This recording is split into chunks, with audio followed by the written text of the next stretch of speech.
La COP26 sur le climat va s'ouvrir. Les ouragans, vus depuis l'espace, et les feux de forêt, j'avais jamais assisté à ça, notamment lors de ma mission précédente, des feux de forêt d'une ampleur incroyable, avec des volutes de fumée, des colonnes de fumée qu'on voit depuis l'espace pendant des jours et des jours et des jours.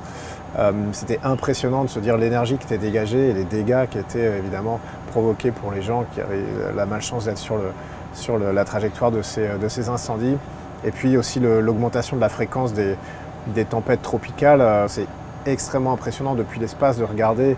On peut quasiment regarder dans l'œil du cyclone. C'est des murs de nuages de kilomètres, une puissance phénoménale. Ils sont de plus en plus fréquents, de plus en plus destructeurs. C'est ça la beauté du vol spatial, c'est qu'on peut aller 2 jours dans l'espace et juste de prendre ce recul et de voir la fragilité de l'atmosphère, cette espèce de bulle de savon qui nous préserve de l'impossibilité de la vie en fait qui est dans l'espace, dans le milieu spatial. Nous on a cette oasis incroyable qui est juste protégée par cette atmosphère.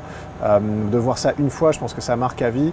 Je pense qu'à court terme, ce qui m'inquiète le plus, c'est qu'on n'arrive pas à s'entendre au niveau international et que les questions économiques priment toujours sur les questions environnementales, ce qui est vraiment un raisonnement court-termiste, parce que sur le long terme, évidemment que l'économie elle-même, les profits des entreprises, même si on a envie, sont directement menacés par le changement climatique. La priorité, c'est d'essayer de sortir du tout carbone. En fait, vraiment, il y a un thème qui est l'énergie renouvelable, qu'elle soit ou l'énergie décarbonée, qu'elle soit nucléaire, qu'elle soit évidemment solaire, qu'elle soit issue de l'éolien. Ces énergies-là, il faut vraiment leur donner la priorité aujourd'hui, je pense. Puis évidemment des mesures contraignantes, des engagements internationaux auxquels les pays sont tenus, ça c'est important, c'est ça qu'il faut faire, c'est à ça que sert un forum comme la COP. C'est pas à parler d'environnement en général, c'est à prendre des décisions, à prendre des mesures et à les respecter.